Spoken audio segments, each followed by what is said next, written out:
Coming up next, man, we're going to play a little fair or foul. But first, a couple things we got to let you know. Number one, subscribe to the Ultimate Cleveland Sports Show's YouTube page. You can use that QR code right there, man, to subscribe. Make sure you like so that you can stay in the know with this spinoff show and the rest of the spinoff shows that's going to be coming at you, like the Ultimate Cavs show, the Ultimate Browns, even Tyvus and Dustin Fox are back doing the Ultimate Buckeye show. So again, use that QR code right there to subscribe to the Ultimate Cleveland Sports Show. Also, this segment is brought to you by FanDuel. The NFL season is here, and FanDuel has an offer you don't want to miss. Right now, new customers can bet just $5 and get $300 in bonus bets if you win. That's right. Pick a bet, put down $5. If it hits, you'll unlock $300 in bonus bets to use across the app. Whether you're a casual fan or love diving into the stats, FanDuel makes the game day experience so much better. So what are you waiting for? Visit FanDuel.com/UCSS to download the FanDuel app today and get started. Shout out to FanDuel. So we introduced a new segment last week, man, called Fair or Foul. And what we do is we find like 4 hot button questions to ask, whether it's about the Guardians, the Browns, or the Cleveland Cavaliers, or even the Ohio State Buckeyes. We rotate in and out, and we ask you, the audience, and we ask each other whether these questions are fair or foul. We got 4 today, and it's a mixed bag, bro. We got 2 for the Cleveland Browns and 2 for the Cleveland Cavaliers, as the Cavaliers wrapped up their preseason play yesterday. The NBA season is on the way, so we're going to ask some questions about the team overall and one Evan Mobley. I'm up first for you. Okay. Fair or foul? Here we go. Kevin Stefanski, 23-23 in the AFC. That's his record since he's been the head coach here in Cleveland since 2020. But, and I ain't noticed until today, he is 0-6 against the AFC East. The Browns come into tomorrow's game, into Sunday's game, according to FanDuel, 3-point favorites. Cecil, fair or foul? Kevin Stefanski gets his first win against the AFC East on Sunday. It's fair, and I'm going to tell you why it's fair. Because as bad and frustrating the Cleveland Browns have been on, especially on the offensive side of the football, Miami has matched each and everything. They have matched everything, from Tua talking in the media last week to McDaniel and just the woes going on there. I think it's fair. I think the opportunity will be there to win. I think your defense will keep you in the game. Tua has been a turnover machine. 3 picks last week, multiple picks the other few weeks. Tyreek Hill is out for the season, if I'm not mistaken. Achan's the real deal. Now, Devin Achan's the real deal. We got to slow down him some type of way as far as the Browns defense. But I think you have a shot, a true shot. I think it'll be a close game. I think it'll be a good game at getting his first win against an AFC East opponent. That's crazy to say. That's crazy. Yeah, that is crazy to say, man. And the fact that, first of all, I couldn't really believe that he had never beaten anybody from the East. And then when I looked at his overall record, he is 11-11 versus the North. He's 11-0 versus the South. If we play the AFC South every single week, man, the Browns will be in there. He's 1-6 against the AFC West, and he's 0-6 against the AFC East. And that's something that just makes you shake your head even further, because 2 of the best teams in the AFC in total play in those divisions when you think about the Buffalo Bills and the Kansas City Chiefs. So how in the hell are the Cleveland Browns going to ever get over the hump if he can't beat those teams that play in said divisions? I'm going to go foul on this one for a couple reasons. I understand the Miami Dolphins is just as bad or even more horrific than what the Cleveland Browns are, but this team lacks discipline, and this team can't even put 20 points on the board. The Dolphins is bad, and at least they can score at least 20 points. They can't score. We in a situation here, man, to where getting past 17 is a struggle, and we can't even have success on a single play without being penalized 10 or 15 yards that put us behind the sticks. So because of the lack of scoring and the lack of discipline, I'm going to go ahead and say foul on that. You up. Okay. All right. So, number 2. So the average NFL points per game for the offenses in the NFL are 23.1. Mm-hmm. The Browns average, as you mentioned, 13.7. No 20-point games since December 2nd of 2024. So, historic lows. So, fair or foul, the Browns will finally put up 20 points this Sunday against the Miami Dolphins. I got to go foul. And I'm going to go foul every single week until I see him do it. Like, I just don't have no faith in this offensive scheme right now. I don't have no faith in the execution of it. I don't even have no faith in the offense to be disciplined enough to not get penalty yards to put you behind the sticks when you do get a big play or scoring play. I just don't think too much of the offense right now, quite frankly. They can't stay on the field. Kevin Stefanski talked about that himself. This offense is struggling to stay on the field. When they are on the field, they can't put points on the board. And to me, I get it. You going up against a Dolphins team that you should be able to handle a little bit. You at home, you know what I'm saying? You're going to have a crowd behind you, but it's been uninspiring. And I don't see this team scoring 20 points anytime soon, sad but true. So this is tricky for me because I think the Dolphins, I think Tua is really struggling, but I do think that offense is still very explosive. And I'm with you. So I'm going to go foul. I'm with you. I don't think the Browns offense would do anything this week or in future weeks until they make some changes there. I do think the Browns score under 20 points. And even with, I think they get a few turnovers. Even with that, I just don't see them scoring over 20 this week. I think it's going to be a struggle.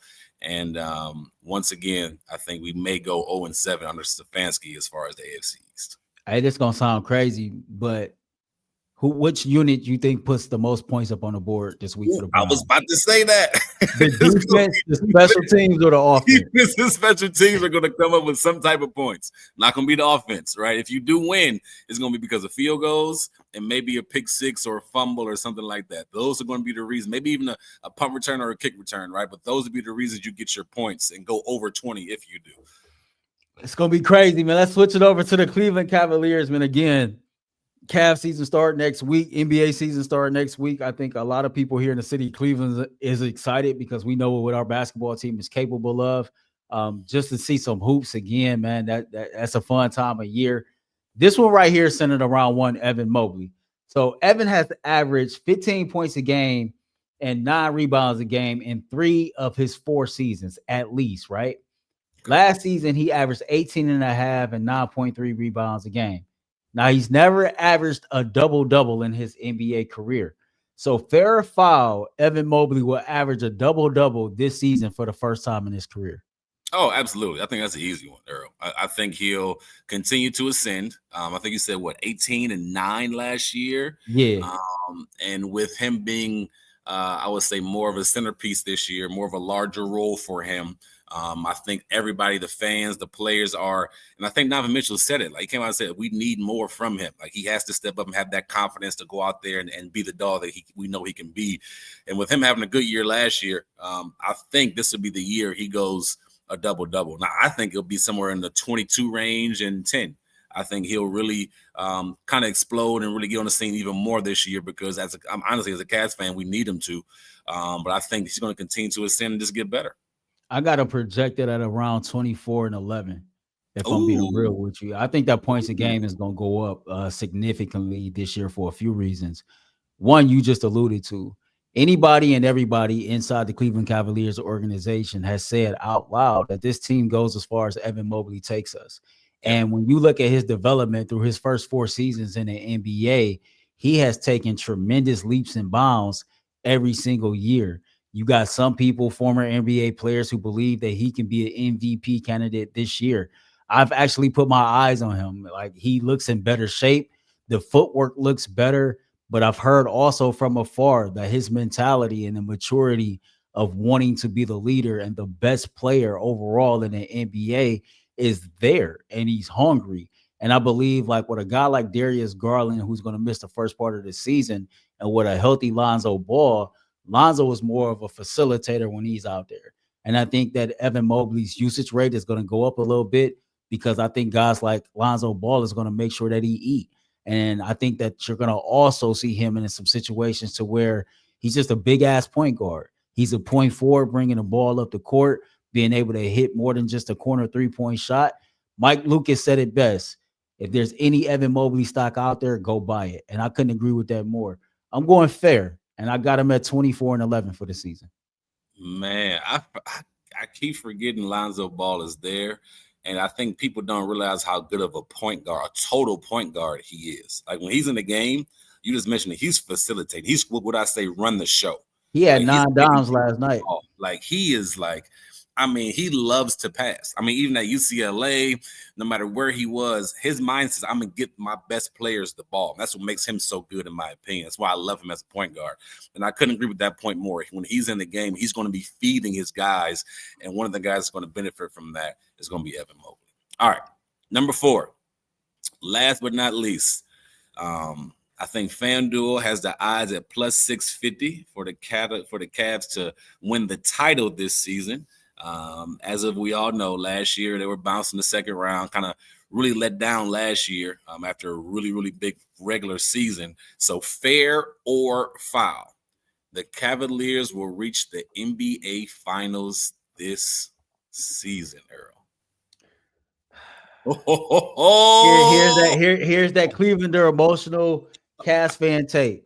Hell yeah, it's fair. We're gonna make it to the NBA Finals. And guess what? We're gonna win it. I'm calling my shot right here on October 15th, 2025, that in June, the Cleveland Cavaliers will be NBA champions. Listen, man, me and you are both spiritually grounded. Me and you both know what it's like to get it out the mud. And me and you knows pretty much what that grind look like. The whole humility before honor comes into play. The whole you got to crawl before you walk and you got to walk before you run come into play. This is a team that's been together for quite some time now. They have experienced some highs together, some lows together. They have experienced a lot of disappointment together. They have had to overcome adversity. And what I realized is they didn't mentally break.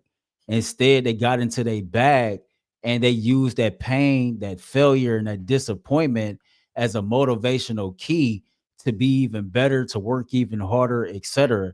When I listen to Kenny Atkinson talk about how this past offseason was about building relationships on and off the court, or where I hear Donovan Mitchell talk about these young guys that, have put in the work that the world might not know of, but come to NBA season that they'll get a glimpse of what they've done. Guys like Jalen Tyson, who was a rookie last year, or this year's rookie Proctor, who Spider said has that it factor, right? And when you talk about just the improved conditioning and the tweaks that's been made to the roster that complement the core guys more, I just think all of that is a recipe for the Cavs to go chase the NBA title. And yeah, I know most people might watch this and say, well, let's just focus on making it out the second round first. But I don't think that'll be an issue this year. I think the Cavs are going to do a good job of controlling what they can control. And I don't know if it's going to look the same, bro, when it comes to wins and losses. But as far as style of play and quality of play, I believe the Cleveland Cavaliers got an opportunity to be better this year than they were last year. I could care less about being the best, having the best record, having whatever. I just want to go deep in the playoffs, get to the NBA Finals, and win that chip again. That's all I care about. That's the fan in me that comes out, right? Yeah. Like, hey, who cares about best regular season? Let's go play ball. Let's be a team to stay healthy. Let's go out there and do it. I'm with you with the fair. I think the East will be a tad bit easier, just being honest, with Tyrese and Tatum having what they had. But you still got to go out there and do it. There's ballers all around. The Knicks will be good again this year. The 76ers, if they can stay healthy, they'll make some noise. But with the pieces we added and what you just mentioned, I'm going to say fair, and I do think they get to the NBA Finals and make some noise this year. Y'all let us know what y'all think, man. Fair or foul? It's the Cleveland Cavaliers making it to the NBA Finals this year. And are you like me? Do you believe they're going to bring it home, man? We got to take a quick break here from our other sponsor.